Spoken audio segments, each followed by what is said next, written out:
आज का टॉपिक है गिरवी, है ना। क्लास के बीच में क्लास ये पॉइंट होने के बाद हम टाइम देंगे कुछ क्वेश्चन पूछने का। कोई क्वेश्चन हो दिमाग में रखना अपने, ठीक है।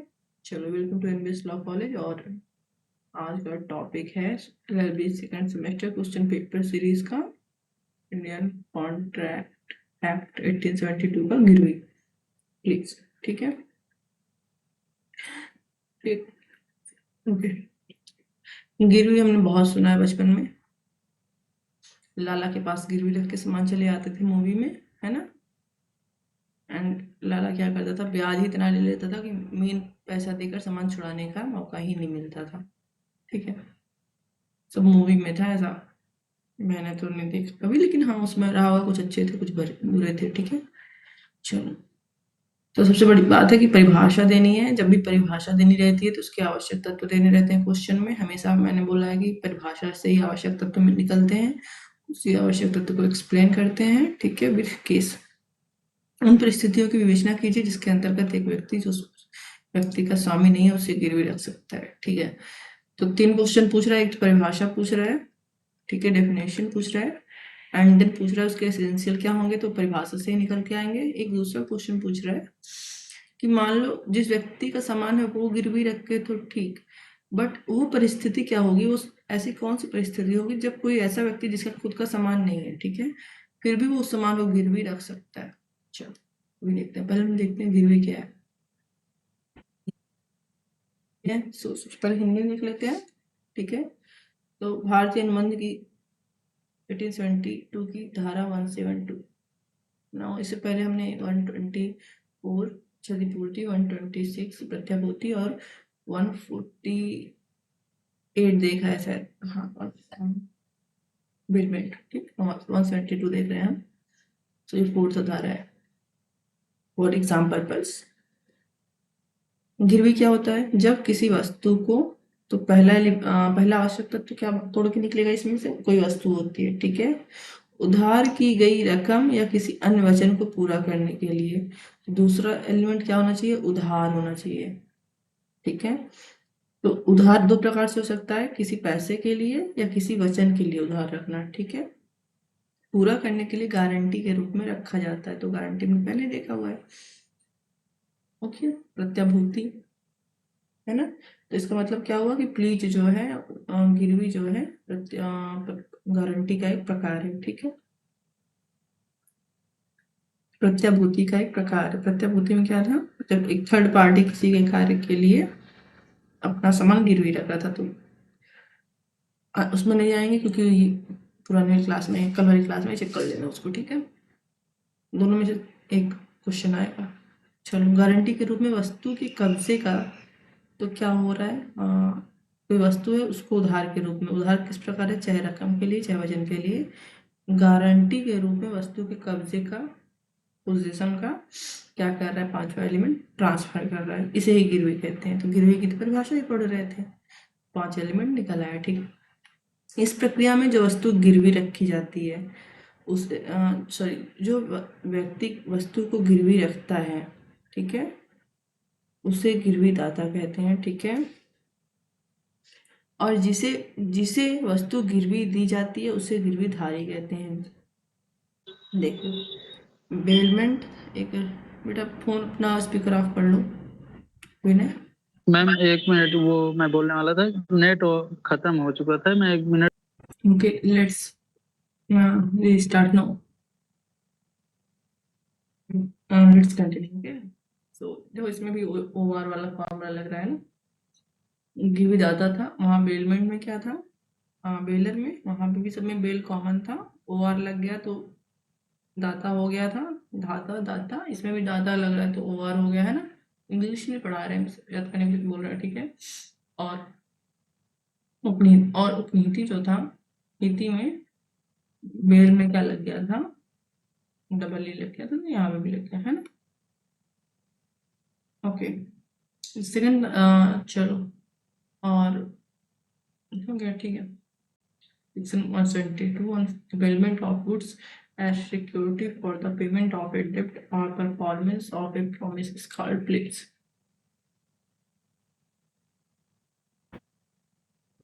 देखो बेलमेंट क्या होता है, नॉर्मल बेलमेंट क्या होता है, for use of a thing, someone give his thing to others, ठीक है, is a things uh, good is given to someone else, okay. For example, X is giving his tractor to Y for some use, and when the purpose is complete, he will return it, okay. That's called bailment. Now what? When the bailment is for not only use but another purpose, like X is giving his tractor Y to clear some kind of debt he has taken from Y, okay, or perform a promise he had made to Y. That bailment is called lease, okay. चलो आवश्यक तत्व क्या है, तो फिर से परिभाषा से तोड़ के आएगा, कोई वस्तु है, ठीक है, उसकी सुपुर्दगी हो रही है, डिलीवरी ऑफ गुड्स हो रहा है, ठीक। देखो बेलमेंट में भी ये था, तो अगर कॉमन लिखने को आ गया दोनों दो, वेरी गुड, समझ में आएगा। गिरवी तभी मान्य होती है जब वस्तुओं की वास्तविक या प्रतीकात्मक सुपुर्दगी गिरवीदार को की जाती है। तो कब गिरवी मान्य हुई, जब वस्तु का क्या किया जाएगा, ट्रांसफर किया जाएगा, सॉरी डिलीवरी की जाएगी, ट्रांसफर शब्द नहीं यूज कर रहा हूँ, चलो यहाँ पर क्यों नहीं कर रहे, कंफ्यूज प्रॉपर्टी वाले लेकर, ठीक है। कौन कर रहा है, एक्स वाई कर रहा है, ठीक। लल्लन प्रसाद वर्सेस रहमत अली 1967 AIR से 1322। सुप्रीम कोर्ट ने कहा कि यदि वस्तुओं की सुपुर्दगी नहीं हुई है तो उसे गिरवी नहीं कहा जाएगा, मतलब प्रॉपर्टी आपको देनी ही देनी है, ठीक है। चलो delivery must be for security. सुपुर्दगी किस लिए की जाएगी संपत्ति को, सुरक्षा के लिए। कैसे सुरक्षा के लिए, गूगल ट्रांसलेशन हो गया यहाँ पे, तो देखो कैसे सुरक्षा, और किसी प्रकार का किसी सामान के बदले में, ठीक है, जैसे फॉर किसी चीज को किसी पैसा ले रहे हो, उसके बदले में आप उसको सामान दे रहे हो, तो पैसे की सुरक्षा के बदले में, ठीक है। सुपुर्दगी केवल उधार की राशि की सुरक्षा या किसी वचन का पालन के लिए होनी चाहिए, ठीक है। नाउ थर्ड पॉइंट जो हमने देखा है कि प्रॉपर्टी वही या तो वो व्यक्ति दे सकता है जिसका खुद का वो सामान हो, इसका मतलब वो उसका मालिक हो, या उसको सामान देने का अधिकार हो। तो फॉर एग्जाम्पल एक्स का ट्रैक्टर है, सॉरी एन का ट्रैक्टर है, ठीक है। एन क्या कर सकता है, अपने ट्रैक्टर को किसी को खेत में जोतने को दे सकता है ना, या एन ने क्या किया है, एक ड्राइवर लगा के रखा है ट्रैक्टर के लिए, और ड्राइवर को ये अधिकार दिया हुआ है कि जिसका मन करे उसका खेत जाकर जोत के आओ, या जिसके भट्टे पे काम करना है, ईंटा हटाना वगैरह, जो भी जहाँ भी तुम्हारा खेत ट्रैक्टर का काम लगना करो, ठीक है। तो यहाँ पे डी को भी अधिकार है कि वो क्या कर सकता है, ट्रैक्टर को उस काम के लिए यूज कर सकता है ना। अगर मालिक ने उसको गिरवी के बदले में या किसी प्रॉमिस को पूरा करने के लिए भी ट्रैक्टर को यूज करने का अधिकार दिया है तभी यूज करेगा, ठीक। सबसे अच्छा एग्जाम्पल होता है एजेंट, है ना, अगर एजेंट को राइट है तो एजेंट कर सकता है। गिरवी दाता को गिरवी दाता, दाता मतलब देने वाला, दाता दा दा दा देने वाला, दाता दाता दाता। वस्तुओं को वैध स्वामी या वैध कब्जा प्राप्त होना चाहिए। चलो आपसी सहमति होनी चाहिए, बेलमेंट में भी जरूरी था कि जो संपत्ति दे रहा है और जो संपत्ति प्राप्त कर रहा है, दोनों में क्या होनी चाहिए, आपसी सहमति होनी चाहिए, ठीक है। चलो गिरवी एक अनुबंध है, अतः यह दोनों पक्षों की सहमति पर आधारित होता है। चल संपत्ति होना आवश्यक है। बेलमेंट के लिए हमने क्या देखा था कि वो संपत्ति जो मूव कर सकती है, उसी का ट्रांसफर हो सकता है, तो प्लीज भी एक प्रकार का बेलमेंट है, तो इसमें भी संपत्ति का चल होना आवश्यक है, और संपत्ति जो एक जगह से दूसरी जगह पर हटाई जा सकती है, ठीक है। सेकंड क्वेश्चन था गैर स्वामी के द्वारा गिरवी रखने की परिस्थिति क्या है, कब ऐसा व्यक्ति संपत्ति को गिरवी रख सकता है जो उसका मालिक तो नहीं है, ठीक है। तो कुछ विशेष परिस्थितियां हैं जहां पर स्वामी नहीं होते हुए भी कोई वस्तु, सॉरी कोई व्यक्ति अपनी वस्तु को वैध रूप से गिरवी रख सकता है, ठीक है। सो मर्केंटाइल एजेंट हो गया, व्यापारिक अभिकर्ता द्वारा गिरवी, ठीक है। एक्स है, उसका कोई बिजनेस है, उसका एक एजेंट है, ठीक है, उसके व्यापार को देखता है, तो इसको कहेंगे मर्केंटाइल एजेंट, ठीक, सिंपल लैंग्वेज में समझो। वो जब सारा काम उस प्रॉपर्टी से संबंधित देख रहा है तो वो क्या करेगा, उस प्रॉपर्टी का गिरवी भी रख सकता है। ठीक है ना, उसके पास अधिकार होना चाहिए लेकिन। ठीक है, व्यापारी का विक्रेता वस्तु को अधिकारपूर्वक अपने कब्जे में रखता है तो वह उसे सामान्य व्यापार के दौरान गिरवी रख सकता है, तो वह वैध गिरवी मानी जाएगी। ठीक है, now section 178 Indian contract act, agent वस्तु के मालिक की सहमति से वस्तु रखता हो। देखो सेक्शन 178 इसके शर्तें बताती है। ठीक है, कि कब एक एजेंट जो है प्रॉपर्टी को गिरवी रख सकता है। तो जो एजेंट है अभी करता है, वो वस्तु का जो मालिक है उसकी सहमति से वस्तु को अपने पास रखता हो। ठीक है, दूसरा जो गिरवीधारी है उसको यह विश्वास हो, फॉर एग्जाम्पल ऐसी प्रॉपर्टी है एजेंट के पास है, एजेंट क्या कर रहा है, गिरवीधारी मतलब वाई के पास संपत्ति क्या कर रहा है, कुछ मान लो ऋण के बदले, मान लो कुछ इससे पैसा ले रहा है व्यापार से संबंधित, कौन सा व्यापार, जो मालिक का है। ठीक है, और बदले में उसके पास सामान गिरवी रख रहा है। पहला बात तो ये कि इसके पास संपत्ति हो, ठीक है, इसकी सहमति से। दूसरा, जब ये एजेंट को गिरवी के बदले में पैसा देता है तो इसको भी यह विश्वास होना चाहिए कि इसके पास ऐसा अधिकार है कि ये इसकी संपत्ति को गिरवी रख सकता है। ठीक है, ऐसा अधिकार कब होता है, तो कब होता है, जब हमें सामने से दिखाई पड़ता है। हाँ, एक मूवी थी शाहरुख खान की, याद है, मुझे नहीं याद नाम। ठीक है, उसमें हाँ पावर ऑफ एजेंट था। ठीक है, एजेंट के रूप में सारे काम करता था बट उसको प्योर पावर नहीं थी। तो वो क्या किए थे, शाहरुख खान के पिता उनकी चाचा मामा को सकते थे, उनको पावर ऑफ अटॉर्नी दे दिए थे, सॉरी ना। तो वो सामने से देख के लगता था कि हाँ इनको सारा अधिकार है।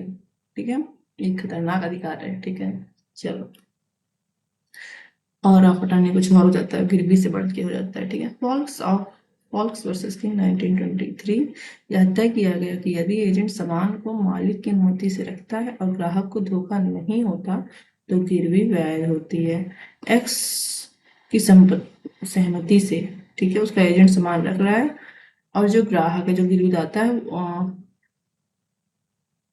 एम, ठीक है, ये क्या कर रहा है, जब इससे संपत्ति गिरवी में ले रहा है, मतलब कुछ दे रहा है पैसा वचन के बदले में, संपत्ति ले रहा है, तो इसको अगर भरोसा है हाँ एक्स की संपत्ति का गिरवी रखने का अधिकार इसको है, और उसके बाद अगर इसको कोई नुकसान हुआ है तो ये क्या, सॉरी, और इसके बाद इसको कोई फ्रॉड हुआ है, इसको लगा कि नहीं मेरे साथ कोई धोखा हो गया, तो ऐसी गिरवी तभी मान्य होगी। ठीक है, चलो, शून्यकर्णी अनुबंध के अंतर्गत कब्जा, यदि वस्तु किसी ऐसे अनुबंध के तहत प्राप्त की गई जिसे शून्यकर्णी माना गया हो और उसे निरस्त नहीं किया गया हो तो प्राप्तकर्ता वस्तु को वैध रूप से गिरवी रख सकता है। नाम देखो, शून्यकर्णी संविदा क्या है, शून्य संविदा क्या है, रेलवे सेमेस्टर के पेपर में था, थोड़ा शॉर्ट में देख लेते हैं। संविदा दो प्रकार की होती है, प्रारंभता शून्य होती है। ठीक है, जिसका कोई विधिक महत्व नहीं होता है, बट हाँ कोर्ट में जाके हमें शून्य कराना पड़ता है। ओके, कौन से सेक्शन में है, 178 ए में है भाई। यहाँ में तुमको 20 से समझ नहीं आएगा लेकिन अगला क्वेश्चन समझ में आएगा। ठीक है शिल्पा, चलो, केस था फिलिक्स बनाम ब्रूक्स, जहां खरीदार ने धोखे से हीरा खरीदा और आगे बेच दिया। कोर्ट ने कहा जब तक अनुबंध निरस्त नहीं होता खरीदार को माल गिरवी रखने का अधिकार प्राप्त था। अच्छा, हम बता रहे थे पहले ये वाला क्वेश्चन, हम टॉपिक बता रहे थे कि फर्स्ट सेमेस्टर में था शून्य संविदा और शून्यकर्णीय संविदा। शून्य संविदा क्या होती है, जो प्रारंभता शून्य होती है। ठीक है, जैसे शून्य विवाह तुमने देखा होगा, है ना, प्रारंभता शून्य मतलब उसका कोई विधिक नहीं होता। शून्यकर्णीय संविदा क्या होती है, जहाँ एक पक्षकार के साथ कोई धोखा हुआ हो, धोखे से साइन कराया गया हो या कोई कारण हो रहा हो। ठीक है, तो जो वो पक्षकार ने संविदा तो कर ली, अब वो पीड़ित है। ठीक है, और उस पक्षकार के विकल्प पर वो संविदा शून्य कराई जा सकती है, उसे शून्यकर्णीय संविदा कहते हैं। ठीक है, ऐसी संविदा के द्वारा गिरवी की गई हो, सॉरी, संपत्ति प्राप्त की गई हो, ठीक है, शून्यकर्णीय संविदा के द्वारा, बट चूंकि संविदा को शून्य नहीं कराया गया था तो इसके बाद अगर कोई गिरवी किया जाता है तो ऐसी गिरवी मान्य होगी। ठीक, 178 एम दिया है। ठीक है, फिलिप्स वर्सेस ब्रूक्स, ये हमने देखा कि अगर जहाँ खरीदार ने धोखे से हीरा खरीदा और आगे बेच दिया, कोर्ट ने कहा जब तक संविदा निरस्त नहीं होती, मतलब शून्यकर्णीय संविदा निरस्त नहीं कर दिया जाता, तब तक गिरवी जो है विधिक होगी। ठीक है, को ऑनर इन पोजिशन। अगला क्वेश्चन अच्छे से समझ में आएगा, ठीक है बेटा, तुमको ये वाला क्लास में देख लेना। Co owner in possession with consent, सह स्वामी जिसके पास संपत्ति जो है सहमति से रहते हैं। शामिल कौन है? एक्स और वाई ने मिलकर क्या खरीदा? एक घोड़ा खरीदा, ठीक है, ठीक है। और घोड़ा वाई के पास है, ऑफ कोर्स स्वामी एक्स भी है, ठीक है ना। अब वाई चाहे तो घोड़े को गिरवी रखेगा, अगर ऐसा गिरवी वो रखता है तो ऐसी गिरवी मान्य होगी, क्योंकि वो क्या है, स्वामी, लेकिन उसको एक्स की सहमति भी लेनी पड़ेगी, ठीक। चौथा, वस्तु खोजने वाला व्यक्ति, सेक्शन, हाँ,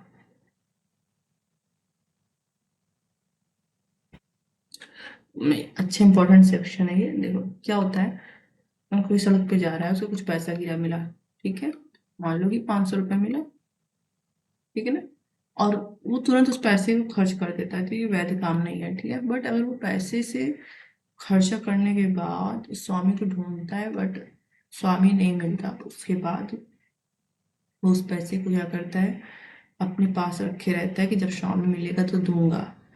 तो ऐसा संपत्ति क्या है, एक प्रकार की गिरवी है, ठीक है।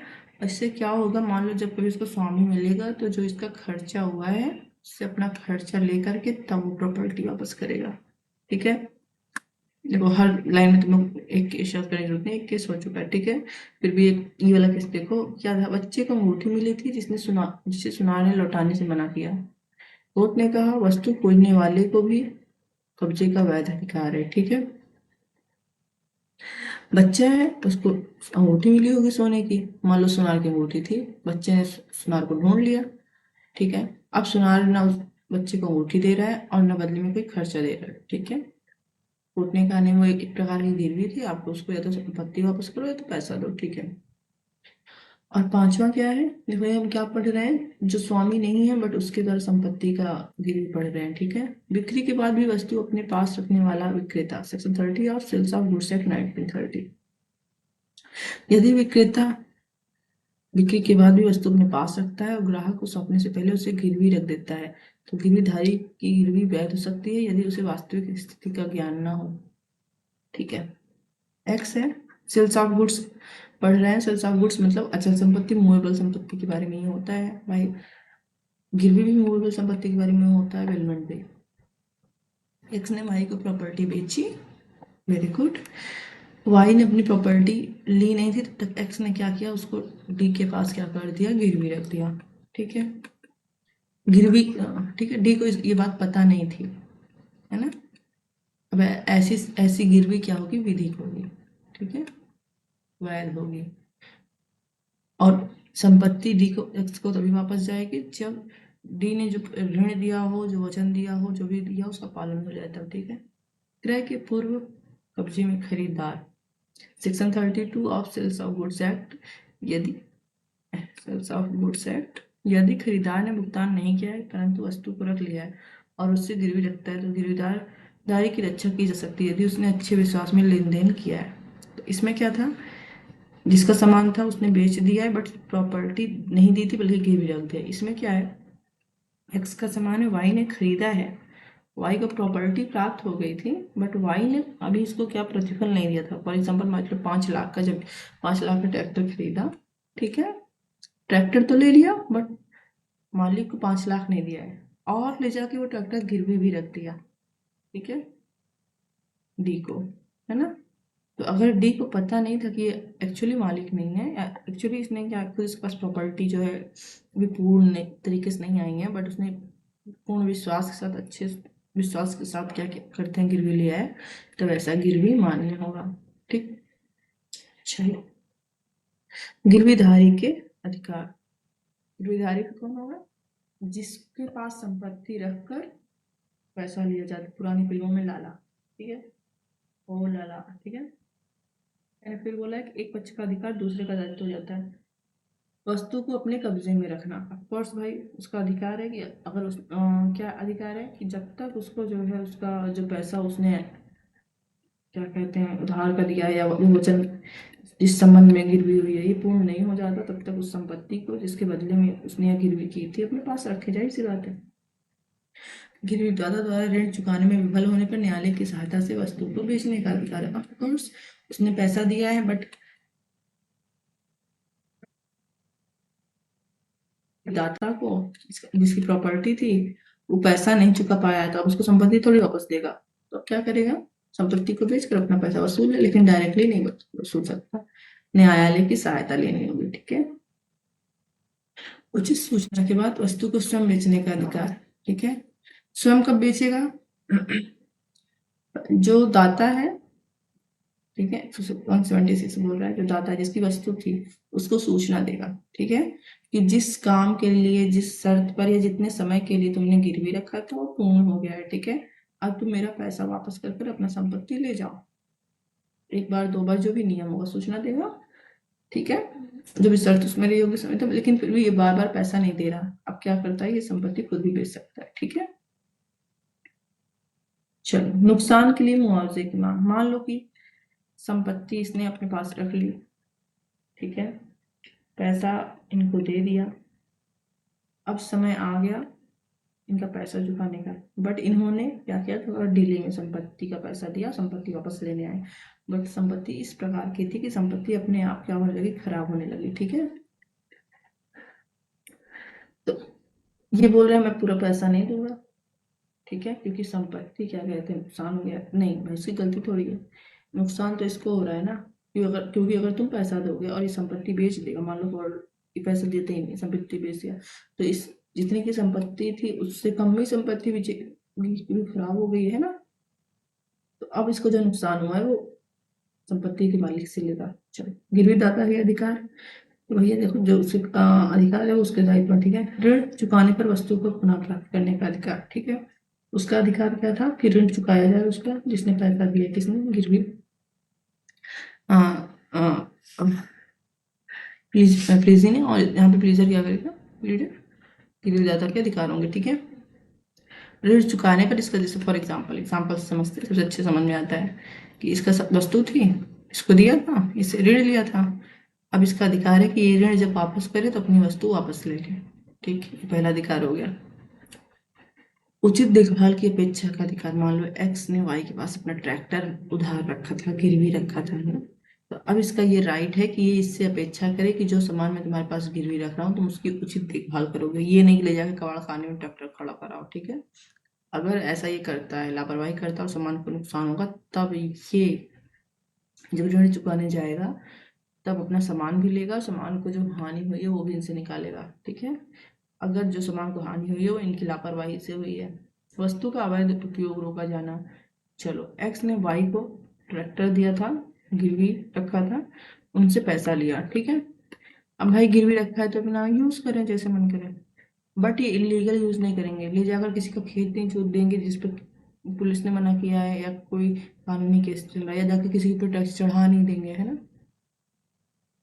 चलो, महत्वपूर्ण केस का नाम और निष्कर्ष जो ऊपर हमने पढ़ा वही सब शॉर्ट में। ठीक है, तो इसको,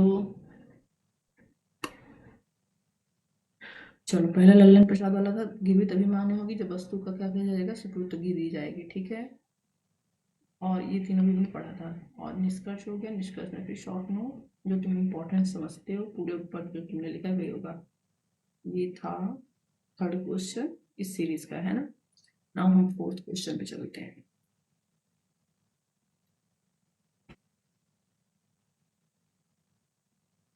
चलो, मैंने हाँ हिंदी वाला गलती से रिकॉर्ड नहीं किया, और ठीक है, शिल्पा भी आधे पर से आई थी तो हम लोग क्या करते हैं, इंग्लिश वाले में रिविजन कर लेते हैं। ठीक है, चलो, डेफिनेशन ऑफ प्लीज है, गिरवी, है ना, सेक्शन 172। देखो, क्वेश्चन परिभाषा से क्या निकलता है, एलिमेंट निकलता है। ठीक है, so the bailment of goods as security for payment of a टिप्ड performance of a promise is called a pledge. तो क्या बोल रहा है, उपनिधान हो रहा है किसी वस्तु का, ठीक है, एलिमेंट हो रहा है एज ए सिक्योरिटी, सुरक्षा के लिए, या बदले में, किसके बदले में, किसी ऋण के बदले में या किसी वचन के बदले में। ठीक है, उसी को प्लीज कहा जाएगा। तो एलिमेंट क्या हो गया कि कोई वस्तु, ठीक है, जिसका जिसकी डिलीवरी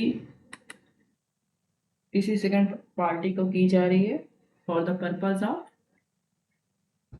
किसी ऋण के बदले में, एंड किसी वचन के बदले में, ठीक है।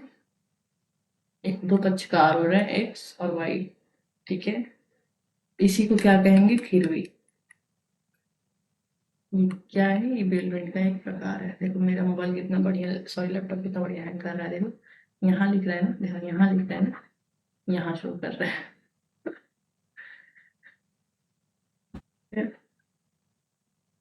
जो जिस पर्सन ने संपत्ति गिरवी रखी है, ठीक है, उसको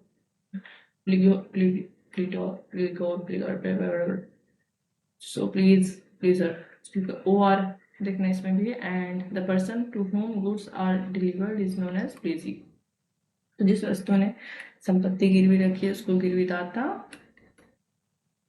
दाता, और जिसके पास संपत्ति गिरवी रखी गई है उसको गिरवी धारी कहेंगे, ठीक है। Essential of a valid place, तो डिलीवरी ऑफ गुड्स होना चाहिए, संपत्ति का ट्रांसफर होना चाहिए, ठीक है। लल्लन प्रसाद वर्सेस रहमत अली सुप्रीम कोर्ट ने कहा था कि अगर संपत्ति का ट्रांसफर नहीं किया गया है, दूसरे व्यक्ति को संपत्ति नहीं सौंपी गई है, ठीक है, तो ऐसा गिरवी मान्य नहीं होगा। किस लिए संपत्ति को दिया जाए, सुरक्षा के बदले में, तो समान कोई ऋण है कि वचन है उसके बदले में, उसके सुरक्षा के बदले में, ठीक है।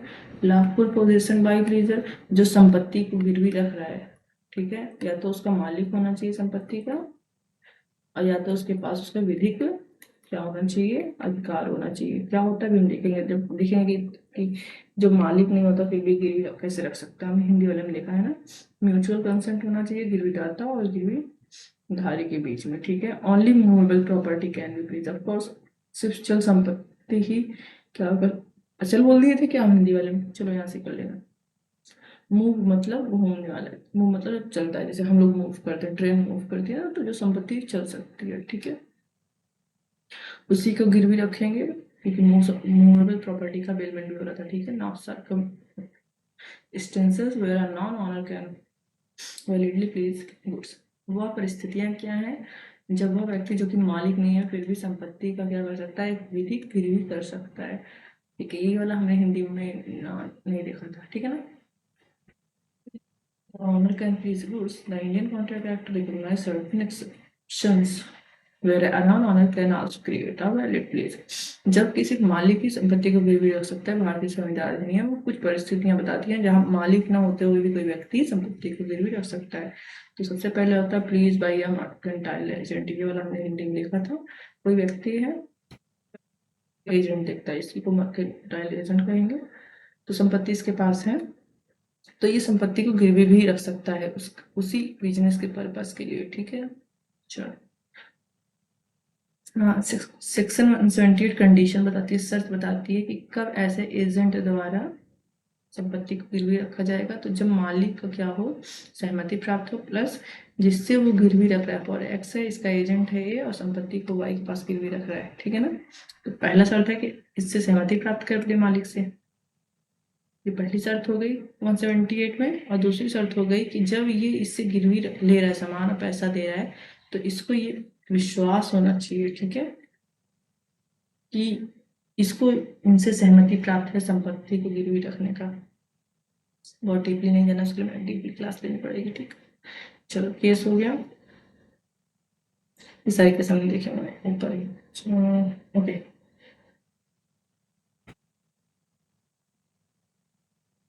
शून्यकर्णी संविदा के अंतर्गत अगर किसी के पास संपत्ति थी और उसने क्या कर दिया, संपत्ति को गिरवी रख दिया, तो ऐसी संपत्ति गिरवी मान्य होगी।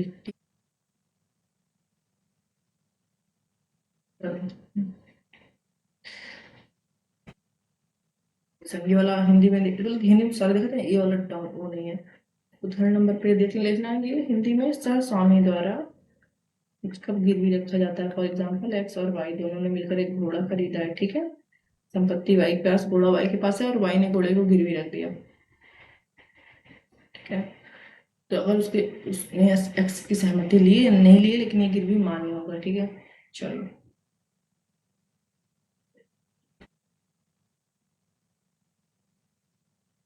फाइंडर ऑफ गुड्स, ऐसे व्यक्ति जैसे संपत्ति कहीं गिरी मिलती है, ठीक है, तो कोई जरा कोई प्रॉपर्टी, मूवेबल प्रॉपर्टी गिरी हुई मिली,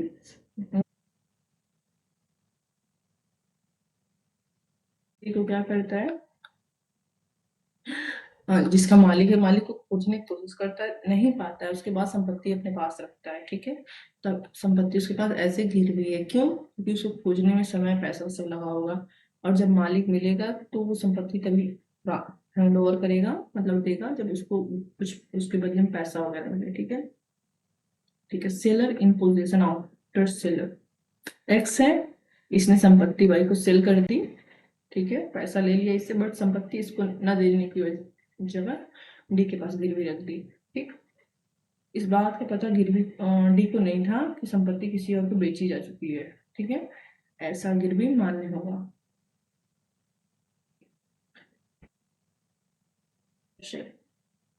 एक्स है, इसने वाई को संपत्ति बेच दी, सामान भेज दिया, पैसा नहीं लिया, ठीक, इसका उल्टा है, ठीक है। अब सामान इसको मिला, इसने कहीं पर गिरवी रख दिया, जिसके पास गिरवी रखा, मान लो डी के पास, डी को पता नहीं था कि इनके पास भी ये संपत्ति पूर्ण रूप से नहीं आई, मतलब इन्होंने खर्चा नहीं दिया है, ठीक है। ऐसी गिरवी अगर विश्वास का उचित कारण था तो मान्य होगी, ठीक है। अगला है under section 32 of sales of goods act 1930, if the buyer obtains possession before ownership passes and release the goods, the police is valid if the police acts in good faith है। तो एक बात बोल रहा है कि अगर गुड फेथ में वो कार्य किया गया था तो मान्य होगी। चलो, राइट ऑफ लीजिंग, तो जो मैंने बोला एक पक्षकार का दायित्व होता है, दूसरे का अधिकार होता है, जो दूसरे का अधिकार होता है वो दायित्व होता है। देखो हिंदी वाले मैंने दोनों पढ़ाया था, मैंने इसको यही कर देना है, ठीक है, प्लीज, ठीक है। चलो, राइट ऑफ प्लीज है, नीचे वाले में नहीं, ठीक है। Right to retain goods until डेब्ट इज पेड, तो गिरवी गिरवीधारी, मतलब हिंदी मूवी में लाला ले लो, जिसके पास संपत्ति रखी गई है, ठीक है, और जिसने संपत्ति गिरवी रखी है, ठीक है, कुछ पैसे के बदले में गिरवी दाता, ठीक है। इसका अधिकार क्या है कि संपत्ति को तब तक वापस नहीं करेगा जब तक इसने जो ऋण दिया था, जो पैसा दिया था, या इसका वापस न मिल जाए, ठीक है।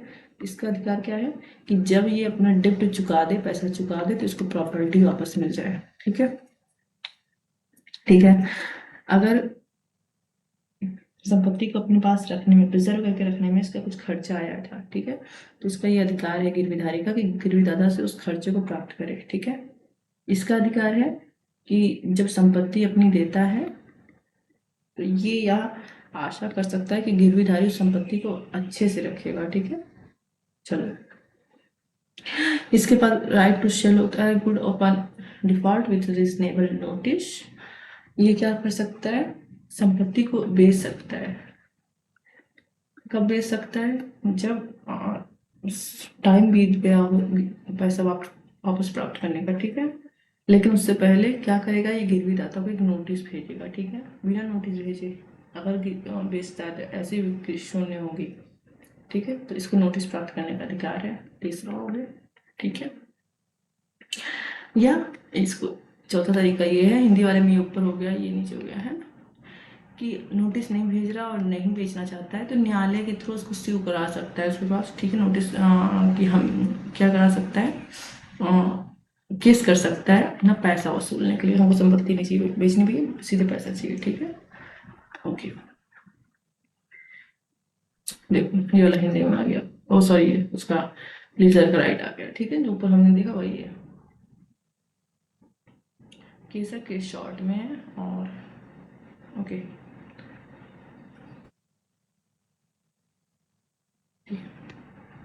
केस हो गया शॉर्ट में, ठीक है।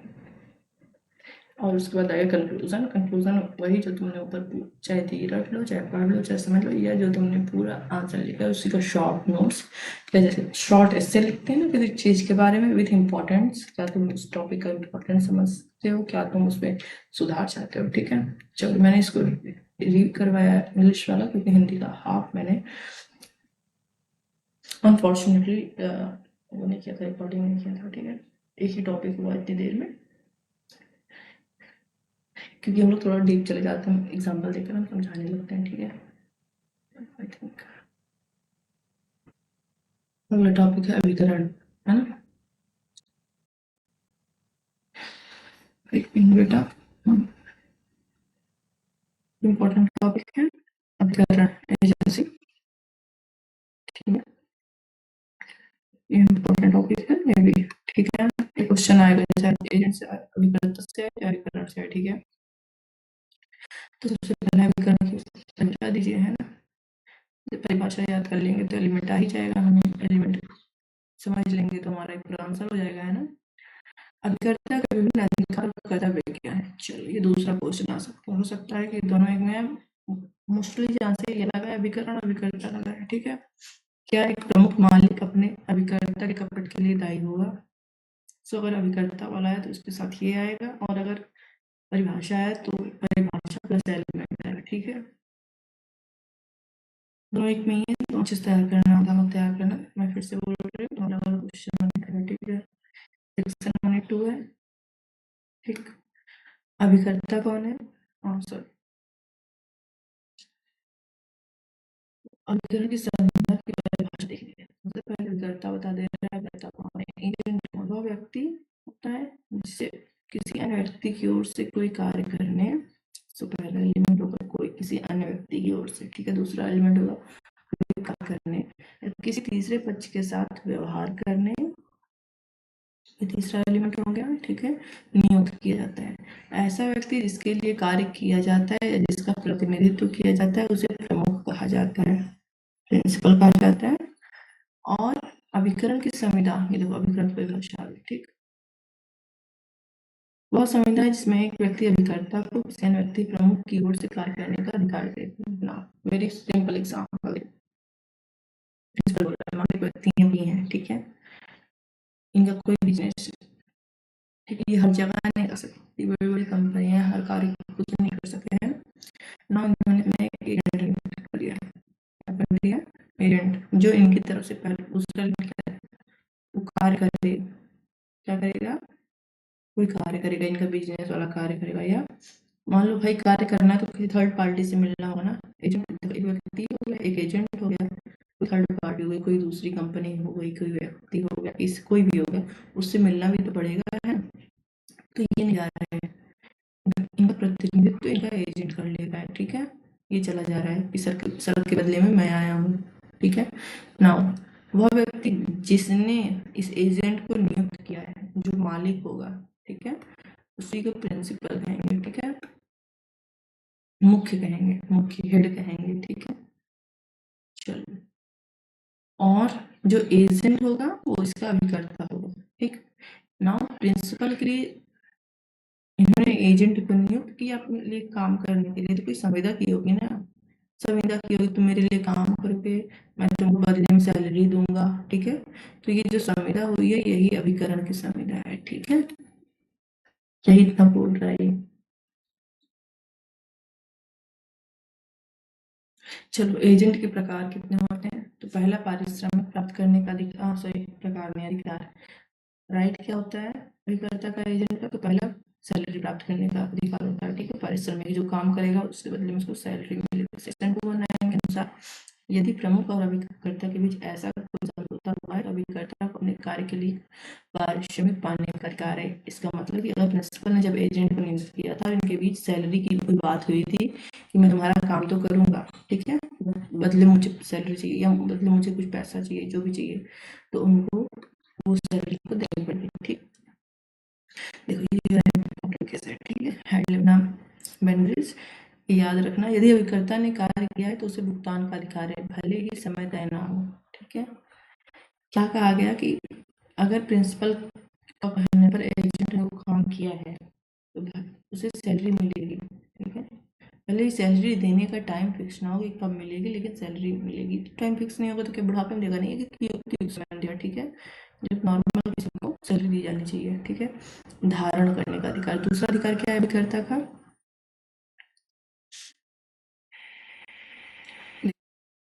है प्रिंसिपल है, इसने सॉरी प्रिंसिपल है, इसने एजेंट नियुक्त किया है ना, एजेंट ने काम किया, ठीक है। और मान लो कि जाके वाई से मिला, पी की तरफ से, और पी से कुछ पैसा और वाई से कुछ पैसा प्राप्त किया, ठीक है। अब प्रिंसिपल क्या कह रहा है कि मैं तुमको सैलरी नहीं दूंगा, तो अब एजेंट को ये अधिकार है कि उस पैसे को अपने पास तब तक रखे जब तक इनसे सैलरी ना प्राप्त कर ले, या उसी पैसे में से अपनी सैलरी काट के बाकी इनको वापस कर दे। जो लैंग्वेज में बोल रहा है वही लैंग्वेज तुम लिख भी सकते हो, ठीक है। अधिकार राइट टू लिंक, जब तक सेक्शन लैंग्वेज वाला सेक्शन नहीं आता तो ये करना, ठीक है, अधिकार लिख देना बस। हाँ, ऊपर जो सेक्शन 180 उसको जरूर याद कर लेना, जहाँ परिभाषा दी थी, ठीक। जब जब तक प्रमुख द्वारा अभिकर्ता को भुगतान नहीं किया जाता तब तक प्रमुख की व्यवस्था को रोक कर सकता है पैसा। ये वाला क्या बोल रहा है, एजेंट है, एजेंट ने कोई काम किया और कोई संपत्ति प्राप्त की, ठीक है, जिसकी संपत्ति है पी की, ठीक है, प्रॉपर्टी प्राप्त की। अब पी बोल रहा है मैं तुमको सैलरी नहीं दूंगा, तो इसका ये अधिकार है कि उस संपत्ति को तब तक अपने पास रखे जब तक कि उनसे सैलरी न प्राप्त कर ले। यही है धारणा अधिकार, कुछ कुछ पूर्व पीछे वाले की तरह है ना।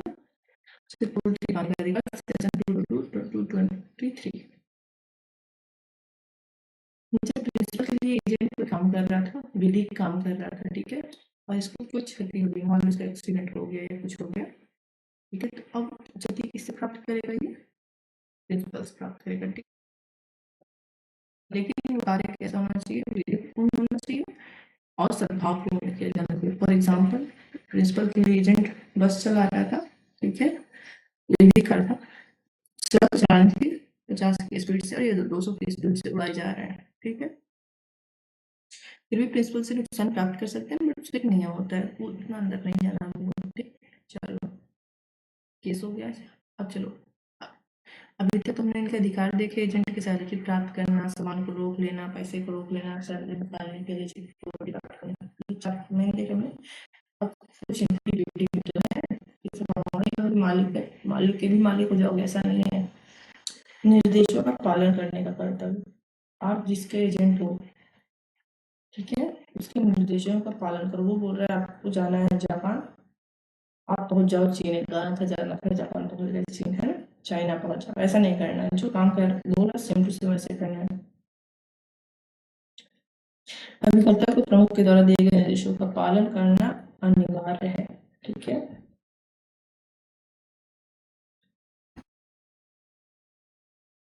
केस में, लिली वाले केस में क्या हुआ, अभिकर्ता एजेंट ने प्रिंसिपल के निर्देशों को नहीं माना, अभिकर्ता ने प्रमुख के निर्देशों को नहीं माना, इसलिए उसको जिम्मेदार, एजेंट को जिम्मेदार ठहराया गया क्षतिपूर्ति के लिए, ठीक है।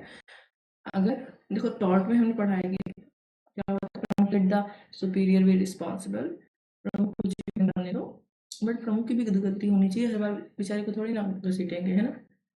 दूसरा, उचित देखभाल और कौशल के साथ कार्य करना वेरी इंपॉर्टेंट है, ये वाला वेरी इंपॉर्टेंट है। देखो अभिकर्ता का ये बहुत इंपॉर्टेंट काम है।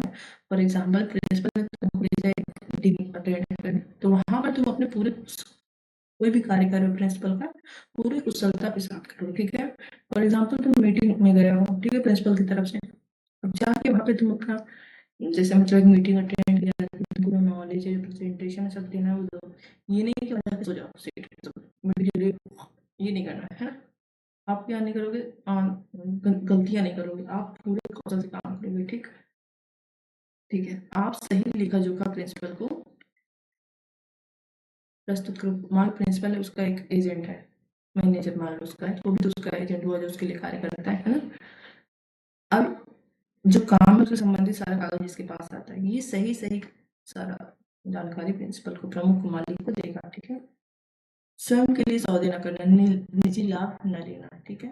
तो प्रिंसिपल की तरफ से और कोई एजेंट काम कर रहा है और उसको पता है कि कहीं पर ये काम करने से फायदा होगा, ठीक है, तो वो क्या करता है, प्रिंसिपल को बेवकूफ बनाने के चक्कर में अपने फायदे के लिए काम करने लगता है, ऐसा ये नहीं करेगा, ठीक है।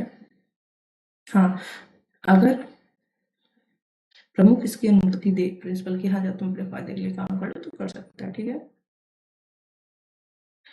इस केस में क्या हुआ, आर्मस्ट्रांग वर्सेस जैक्सन में अभिकर्ता ने खुद के लिए वस्तु खरीदी और उसे उत्तरदायी ठहराया गया, ठीक है, मालिक को जिम्मेदार नहीं माना गया। अगर आप ऐसा करते हो, लाभ के लिए काम करते हो, कोई नुकसान होगा तो आप जिम्मेदार होंगे। पांचवा दायित्व तो क्या है, पुनः प्रत्यायोजित न करना, ठीक है। अभिकर्ता अपने अधिकारों को किसी और को नहीं सौंप सकता, ये वेरी इंपॉर्टेंट है, क्यों, क्योंकि अगर सब एजेंट आ गया तो, ठीक है, सब एजेंट पूछ लिया तो वहां पे तो पुनः प्रत्यायोजित न करना, अधिकारों को किसी और को नहीं देगा, हाँ जब तक कि इसके अप्रूवल नहीं है, ठीक है। क्या है बहुत एक्सेप्शन क्या है, अगर व्यापार की ऐसी परंपरा है कि आप अपने अधिकारों को किसी को दे सकते हो या प्रमुख है, मालिक नहीं कहा ठीक है भैया कोई काम था तुम्हारे पास टाइम नहीं तुम एक काम करो एक्स को बोल दो वो कर देगा, ठीक है। या ऐसा करना व्यापार के फायदे के लिए प्रमुख के फायदे के लिए आवश्यक हो, ठीक है। और तुम्हारे पास टाइम नहीं है कि तुम प्रमुख से क्या करो सहमति जाके ले सको, ठीक है। चलो तो मोस्टली इन तीन व्यापार की परंपरा हो प्रमुख की अनुमति हो या आवश्यक हो, इन तीन परिस्थितियों में आप ऐसा कर सकते हो, वरना आप किसी को भी अपना अधिकार है एजेंट का जो काम आपको करने को कहा गया है आप किसी को वो कार्य ट्रांसफर नहीं करोगे, किसी और से नहीं करवाओगे, ठीक है। एक सुक्ति है डेलीगेटर, एक प्रतिनिधि अन्य को प्रतिनिधित्व नहीं दे सकता है, ये सुक्ति याद रहेगा तो लेकिन अच्छा मिल जाएगा, ठीक है। क्या प्रमुख अभिकर्ता के द्वारा किए गए कपट के लिए उत्तरदायित्व है, ठीक है। प्रिंसिपल ने उसका कोई काम एजेंट करता है और उसने क्या किया कपट कर दिया है, भाई कपट किया तो किसी न किसी को नुकसान हुआ होगा क्योंकि व्यापार तो किसी न किसी का रहता है और इसका दायित्व लिखना है। धारा 238 की धारा जरूर याद कर लेना 2-3 है, ठीक है। यदि प्रजा ने अपनी कार्यशक्ति सीमाओं के अंतर्गत मिथ्या विवेचन किया है तो वह प्रमुख को बाध्य करता है, हमने पहले भी देखा है let us be responsible या प्रमुख उत्तरदायित्व नहीं दो या प्रमुख क्या होता है अपने नौकरी के कार्य के लिए उत्तरदायित्व होता है, सेम रूल यहाँ पे भी लागू हुआ। अगर जो काम के लिए प्रिंसिपल ने किया था और लोग उसके भरोसा करके उसके साथ वो काम कर रहे हैं, ठीक है। अब इसने कुछ कपट वपट किया और इसको क्या हो गया नुकसान हो गया किसी को, तो प्रिंसिपल को रिस्पॉन्सिबल होना ही पड़ेगा, क्यों इसलिए क्योंकि जो है देखो सबसे बड़ी बात ये होती है कि प्रिंसिपल के पास ही उतना पैसा होता है उनके पास इससे अच्छी आर्थिक स्थिति में होता है, ठीक है। थोड़ी आएगा नुकसान हुआ है, ठीक है। दूसरा प्रिंसिपल बाध्य होगा कि वो ऐसा एजेंट रखे जो कोई और गलती ना करे, नहीं तो क्या करेगा प्रिंसिपल फ्रॉड लोगों को रखने लगेगा और उनसे फ्रॉड कराने लगेगा और फिर बोलेगा भैया हम थोड़ी किए वो किया हम क्या कर सकते हैं ना, तो प्रिंसिपल को थोड़ी रिस्पॉन्सिबिलिटी बनेगी, है ना। इसका अर्थ है कि यदि अभिकर्ता ने मुख्य कार्य करते समय कपट किया और वह उसके अधिकार क्षेत्र में था, जिस कार्य के लिए प्रिंसिपल ने एजेंट को नियुक्त किया था उसी कार्य क्षेत्र में किया था तो प्रमुख उत्तरदायी माना जाएगा, ठीक है। चलो योर बनाओ ग्रेस एंड कॉर्पोरेशन 1912 एक महिला एजेंट की बातों में आकर संपत्ति ट्रांसफर कर दी, न्यायालय ने कहा प्रमुख को उत्तरदायी ठहराया जाएगा क्योंकि खपत कार्य उसके व्यवसाय के दौरान हुआ था, क्या हुआ था प्रिंसिपल था उसका एजेंट था, ठीक है। प्रॉपर्टी संबंधित कुछ थी, एक महिला ने क्या किया अपनी कुछ प्रॉपर्टी एजेंट को ट्रांसफर कर दी इनके लिए कर रही है, ठीक है प्रिंसिपल के लिए। महिला को नुकसान हुआ, कोर्ट ने कहा चूंकि वो जो कार्य था वो आप बिजनेस से संबंधित था, वो जब एजेंट कार्य कर रहा था तो अपने कार्य के टाइम में कर रहा था। फॉर एग्जाम्पल एक बैंक मैनेजर है, हाँ देखो तो दिखाते हैं वेरी गुड बताते हैं इस अगर इसमें होगा ना तो हम बताएंगे अलग से, ठीक है। तो कार्य के टाइम के बीच अभिकर्ता काम कर रहा है तो प्रमुख उत्तरदायित्व, ठीक है।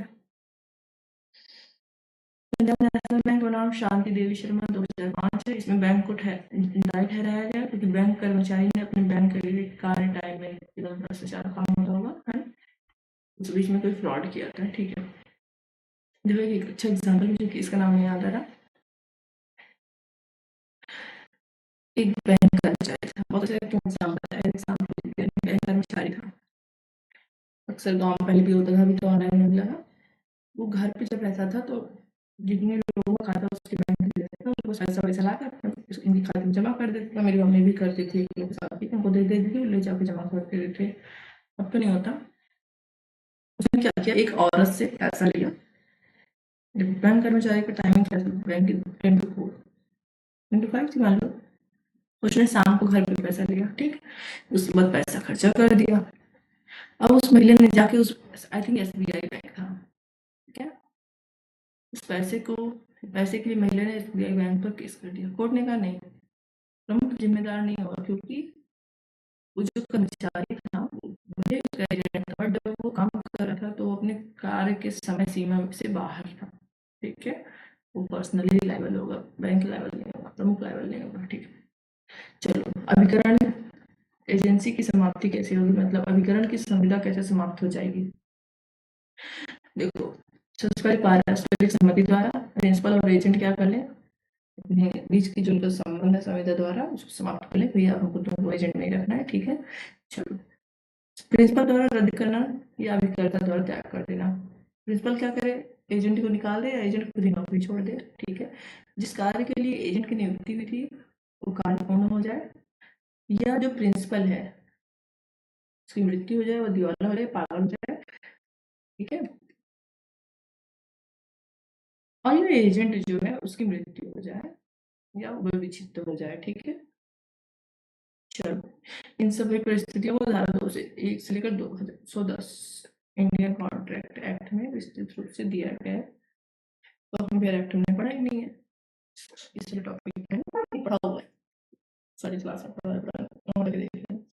चलो, अभिकरण के प्रकार, प्रकार और उसका विवरण, ठीक है। तो प्रकार देख लेते हैं, फिर हम उसका विवरण देखेंगे। स्पष्ट अभिकरण, स्पष्ट क्या होता है, जब हम अपनी बात को क्लियरली बताते हैं, ठीक है, चाहे फिर बोलकर चाहे लिखकर। अभिव्यक्ति की स्वतंत्रता होती है ना, चाहे बोलकर चाहे लिखकर, है, जिसे सामने वाला हमारी बात को एकदम क्लियर समझ ले। इसको स्पष्ट अभिकरण कहते हैं, जहाँ स्पष्ट रूप से किया गया हो, ठीक है। अंतर्निहित या निहित अभिकरण, इम्प्लाइड एजेंसी, जहाँ हम बोलकर या लिखकर कोई काम नहीं करते बट क्या आचरण से करते हैं। फॉर एग्जाम्पल मम्मी से कहते हैं मम्मी ये सामान ले ले, मम्मी कुछ बोलती नहीं है, ठीक है, ना हाँ बोलती है ना बोलती, इसका मतलब ना होता है मम्मी वाला, ठीक है। तो उनके आचरण समझा जाते हैं, ठीक है।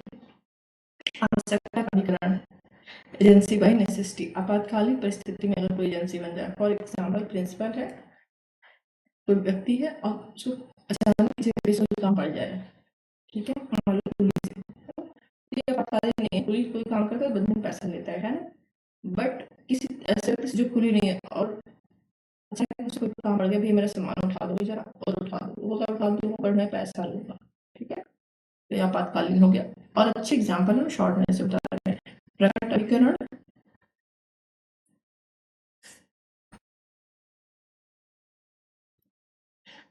Agency by stop.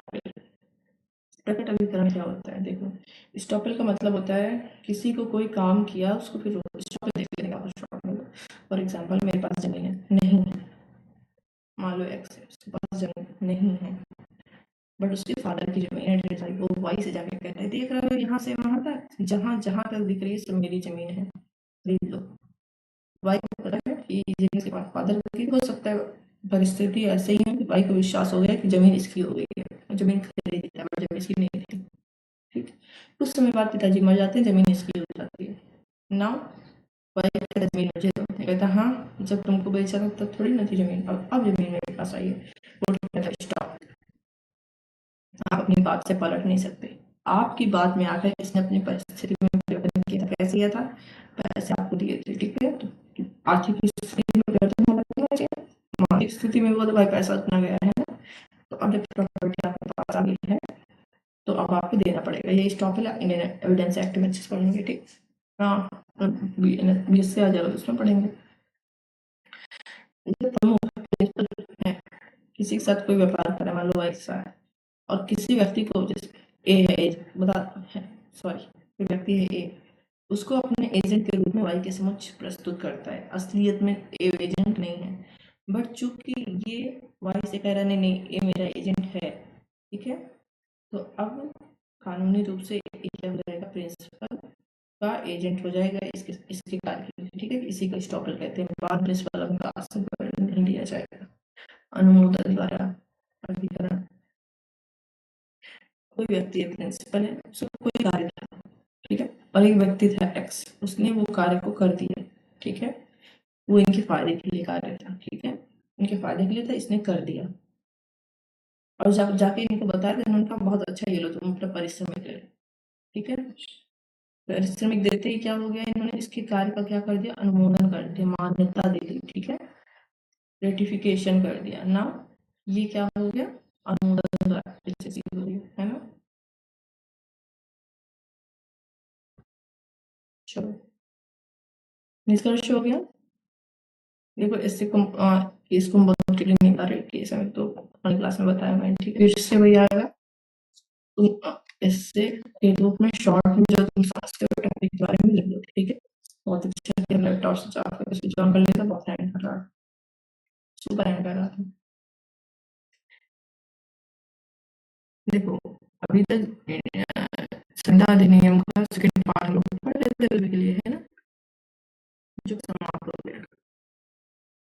Indian contract act वाला पार्ट, ठीक है, बच्चे हमारा सेल्स ऑफ गुड्स एक्ट और पार्टनरशिप एक्ट, ठीक है। ये दोनों की क्लास में अलग से लेंगे, ठीक है, एक कल लेंगे परसों लेंगे, ताकि तुम लोग को कंफ्यूजन ना हो, ठीक है, कि दोनों में से दो क्वेश्चन आने के चांस है ना। चलो आज के लिए इतना ही, ओके बाय।